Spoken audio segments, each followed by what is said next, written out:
திரிணாமுல் காங்கிரஸ் கட்சியினரிடையே மோதல் இருப்பது போல் நடிக்கின்றனர் என்று பிரதமர் மோடி குற்றம் சாட்டியுள்ளார். மேற்குவங்க மாநிலம் வடக்கு மால்டா பகுதியில் நடைபெற்ற பாஜகவின் தேர்தல் பிரச்சார பொதுக்கூட்டத்தில் பிரதமர் மோடி கலந்து கொண்டு உரையாற்றினார்.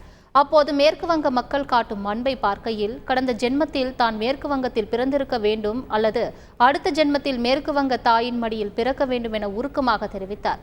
தாஜா அரசியல் செய்வதில் திரிணாமுல் காங்கிரஸ் கட்சி இடையே போட்டி நிலவுவதாக குறிப்பிட்ட பிரதமர், வங்கதேசத்தை சேர்ந்த ஊடுருவல்காரர்களுக்கு மேற்கு வங்கத்தில் குடியமர்த்த திரிணாமுல் காங்கிரஸ் பணியாற்றி வருவதாகவும், அத்தகைய வாக்கு வங்கியை கொண்டவர்களுக்கு உங்களின் சொத்துக்களை பங்கீடு செய்வது குறித்து காங்கிரஸ் கட்சி பேசி வருவதாகவும் தெரிவித்தார்.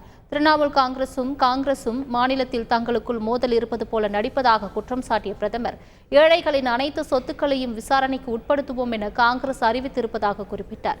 இதற்காக வெளிநாட்டிலிருந்து காங்கிரஸ் ஒரு எக்ஸ்ரே இயந்திரத்தை வாங்கி வந்திருப்பதாகவும், அதன் மூலம் நாட்டில் உள்ள அனைவரையும் அவர்கள் எக்ஸ்ரே செய்ய இருப்பதாகவும் குற்றம் சாட்டினார்.